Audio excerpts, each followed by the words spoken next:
নমস্কার সকলকে। কম্পিউটার শিক্ষা বাংলা চ্যানেলের নতুন এপিসোড নাম্বার 19-এ সবাইকে স্বাগত। আজকে আমরা একটা ইম্পর্টেন্ট জিনিস দেখব, যেটা আমাদের খুব কাজে লাগে দৈনন্দিন জীবনে, যে পিডিএফ ফাইল কিভাবে তৈরি করা যায় বা সেটা কিভাবে করবো আর কি। কারণ এটা আমাদের ধরো কোনো রিপোর্ট সাবমিট করতে বা আমাদের অনেক বায়োডাটা বা সিভি পাঠানোর জন্য তৈরি করতে কাজে লাগে। সেটা হচ্ছে পিডিএফ ফাইল লাগে আর কি। ঠিক আছে? তো পিডিএফ ফাইল হলে ভালো হয়, যাতে কেউ চট করে না ওটার কিছু ট্যাম্পার করতে পারে। তো সেই পিডিএফ ফাইল আজকে আমরা কি করে বানাবো বা কি কি উপায়ে করা যায় সেটা একবার আমরা দেখে নেব। ঠিক আছে? তাহলে শুরু করা যাক।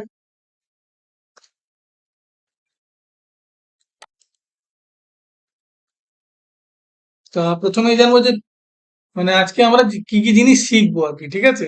তো তাতে আমরা কি কি শিখবো না, প্রথমে শিখবো যে পিডিএফটা কি, তারপর এমএস ওয়ার্ড থেকে পিডিএফ কিভাবে আমরা তৈরি করতে পারি, ক্রোম ব্রাউজার থেকে কিভাবে পিডিএফ তৈরি করতে পারি, অনলাইন বিভিন্ন পপুলার পিডিএফ টুল যেগুলো আমাদের দৈনন্দিন জীবনে আমরা ইউজ করতে পারি আমাদের নানা রকম কাজে, ফ্রি আর কি। ঠিক আছে? পিডিএফ এডিট ও মার্চ করা আর পিডিএফ এর ব্যবহার ও সুবিধা। ঠিক আছে? তাহলে এবার শুরু করি আমরা এক এক করে। প্রথমেই আমরা জানবো পিডিএফ কি। পিডিএফ মানে হচ্ছে পোর্টেবল ডকুমেন্ট ফরম্যাট। অ্যাডব তৈরি করেছে এটাকে। হ্যাঁ। আর পিডিএফ ফাইল যে কোনো ডিভাইসে যে কোনো ওএসে একইভাবে দেখায়। ফন্ট রং সবকিছু অপরিবর্তিত থাকে পিডিএফ। ঠিক আছে? পিডিএফ ফাইলের এক্সটেনশন হলো ডট পিডিএফ। যেমন যদি কোনো একটা রিপোর্ট ফাইল বানাই আমরা পিডিএফ এ, তাহলে তার নাম হবে পিডিএফ রিপোর্ট ডট পিডিএফ। ঠিক আছে? এইটা আমাদের সরকারি ফর্ম সার্টিফিকেট বই ফরম্যাটে সবচেয়ে বেশি পাওয়া যায়। ঠিক আছে? তাহলে এবার আমরা এক এক করে দেখি এমএস ওয়ার্ড থেকে কিভাবে আমরা পিডিএফ তৈরি করতে পারি। তো এমএস ওয়ার্ড খুলে আমরা প্রথমে ডকুমেন্ট তৈরি করব, মানে যেটা ধরো আমাদের পিডিএফ করব, যে ফাইলটা তৈরি করব সেই ফাইলটা করে বানানোর পরে ফাইল মেনুতে গিয়ে সেভ অ্যাজ যে অপশনটা আছে সেই অপশনটাকে চুজ করে save as type drop down থেকে পিডিএফ চুজ করে আমরা যদি একটা ফাইলের নাম দেব, দিয়ে সেভ করলে সেটাকে আমরা পিডিএফ ভার্সনে পেতে পারি। এছাড়া অনেক জায়গাতে আমরা দেখতে পাই যে ফাইল থেকে এক্সপোর্ট, এক্সপোর্ট থেকে ক্রিয়েট পিডিএফ এক্সপ্রেস দিয়ে পাবলিশ বাটন প্রেস করলেও আমরা পিডিএফ হিসেবে পেতে পারি। ঠিক আছে? তাহলে এটা কি গেল না, এমএস ওয়ার্ড থেকে আমরা কিভাবে পিডিএফ তৈরি করতে পারবো। এরপর আসবে যে ক্রোম ব্রাউজার থেকে। ধরো আমরা কোনো একটা এইচটিএমএল ধরো একটা আমরা ওয়েব পেজ খুলেছি আর কি। ঠিক আছে? তো আমরা জানি সব ব্রাউজারের এইচটিএমএলটাই আমরা দেখি। তো এই যে যেটা থাকে দেখতে পাচ্ছি সেটাকে আমরা একটা পিডিএফ ফরম্যাটেও সেভ করে নিতে পারি আমাদের ফিউচার ইউজ করার জন্য। তো এটা আমরা কি করে করতে পারি না, কোনো একটা ডকুমেন্ট যখন আমরা খোলা থাকবে তখন আমরা কন্ট্রোল পি যদি মানে কন্ট্রোল যে বাটনটা থাকে সেটা প্লাস পি যদি প্রেস করি, তাহলে একটা প্রিন্ট ডায়ালগ বক্স খুলে যায়। ঠিক আছে? যেটা থেকে আমরা পেজ প্রিন্ট করতে পারি। তো সেখান থেকে যদি আমরা ডেস্টিনেশনে গিয়ে সেভ অ্যাজ পিডিএফ অপশন করলে পারে আমাদের পিডিএফ ফরম্যাটে ও সেভ হয়ে যাবে। ঠিক আছে? পেজ লেআউট এগুলো যেমন সেট করে যদি আমরা করতে চাই, যেমন আমরা প্রিন্টের এক্ষেত্রে করে থাকি একটু। ঠিক আছে? প্রিন্টের মতনই একটা ডায়ালগ বক্স অ্যাপিয়ার করবে। সেখান থেকে আমরা ওইটাকে সেট করে নিয়ে আমরা পিডিএফ হিসেবে মানে নাম দিয়ে সেটাকে আমরা সেভ করে নিতে পারি। সেভ বাটন প্রেস করলে পিডিএফ হিসেবে সেভ হয়ে ডাউনলোড হয়ে যাবে। ঠিক আছে? এবারে আমরা দেখবো অনলাইনের মোটামুটি পপুলার যে টুলগুলো ফ্রি সেগুলো আমরা ইউজ করতে পারি পিডিএফ এর জন্য। যেরকম আই লাভ পিডিএফ আছে, যেমন ওয়ার্ড এক্সেল পিপিটি থেকে পিডিএফ তৈরি করা যায় বিনামূল্যে। এবার স্মল পিডিএফ আছে, এরকম একটা পিডিএফ তৈরি করার টুল আর কি। কম্প্রেস মার্জ করার জন্য জনপ্রিয় সাইট pdf2go.com। অনলাইন ছবি বা ডকুমেন্ট থেকে পিডিএফ তৈরি করে দেওয়া যায়।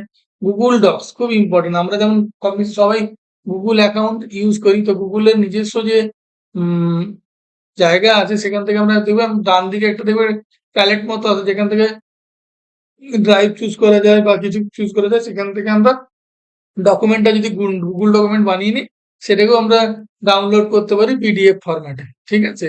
তারপর canva.com। ক্যানভা তো এখন খুবই পপুলার একটা সাইট, যেখান থেকে আমরা নানা রকমের ইমেজ রিলেটেড কাজ করি। সেরকম ওই প্রজেক্ট বানিয়ে সেই প্রজেক্টটাকে আমরা পিডিএফ হিসেবে ডাউনলোড করে নিতে পারি।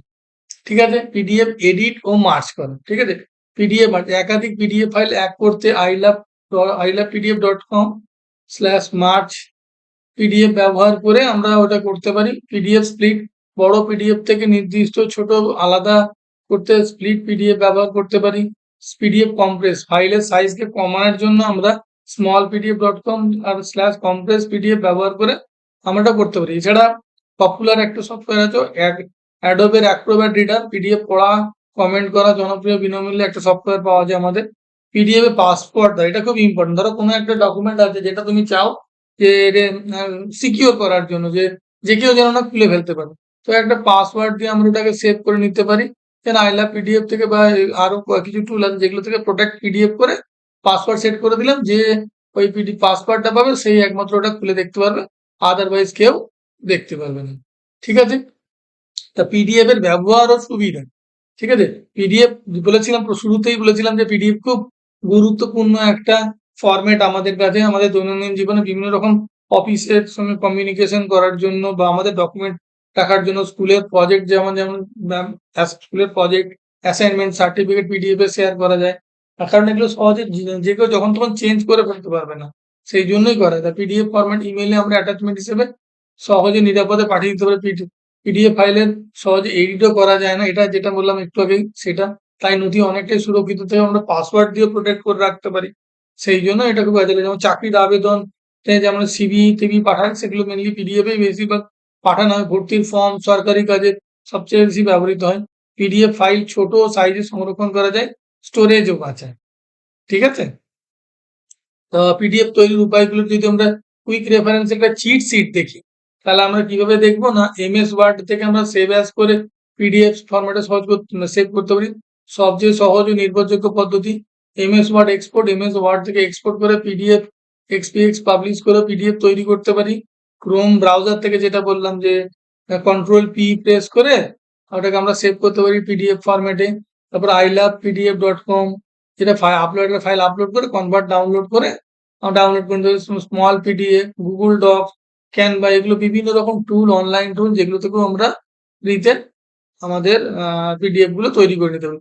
কিন্তু একটা জিনিস মনে রাখবে, অলওয়েজ নিজেদের সেফ জিনিস রেখেই করবে, যাতে কোনো রকম ভাবে কোনো মিস ইউজ না হয়। কোনো ইন্টারনেটের নানা রকমের অ্যাক্টিভিটি হয়, সেগুলো ভেবে চিন্তে জিনিসগুলোকে ইউজ করবে। ঠিক আছে, যে কোনো অ্যাপে, যেমন প্রিন্টার, মাইক্রোসফট, যেমন এই যেটা বললাম যে উইন্ডোজের থেকে যে কোনো অ্যাপ থেকে যেটা থাকে যেগুলো আর কি, সেগুলো কমন খুব পপুলার অ্যাপ থেকেও আমরা পিডিএফ এ তৈরি করতে, PDF March, I lab PDF থেকে মার্চ, দুটো পিডিএফ কে তুললে মার্চ করে আমরা পিডিএফ এ পেতে পারি আর। ঠিক আছে, তাহলে আজকে আমরা কি কি জিনিস শিখলাম না, পিডিএফটা কি, এমএস ওয়ার্ড থেকে পিডিএফ তৈরি করা, ক্রোম থেকে পিডিএফ তৈরি করা, অনলাইন পিডিএফ টুল কি কি হয়, ইউজ করব কিভাবে, পিডিএফ এডিট ও মার্চ করা যায়, এবং পিডিএফ এর ব্যবহার ও সুবিধা। ঠিক আছে, আশা করি একটা মোটামুটি আইডিয়া তোমাদের হয়েছে পিডিএফ সম্বন্ধে। ঠিক আছে, যদি এই ভিডিওটা তোমাদের ভালো লেগে থাকে তাহলে ভিডিওটাকে একটা লাইক করে দাও, আর চ্যানেলটাকে এখনো সাবস্ক্রাইব না করে থাকলে চ্যানেলটাকে সাবস্ক্রাইব করো। আর যদি তোমাদের কিছু কমেন্ট থাকে অবশ্যই কমেন্ট করে আমাকে জানাবে। ঠিক আছে, তো কম্পিউটার শিক্ষা বাংলা চ্যানেলের নতুন এপিসোড 20 আবার তোমাদের সবার সঙ্গে দেখা হবে। ততদিন ভালো থেকো। ঠিক আছে, নমস্কার ও ধন্যবাদ।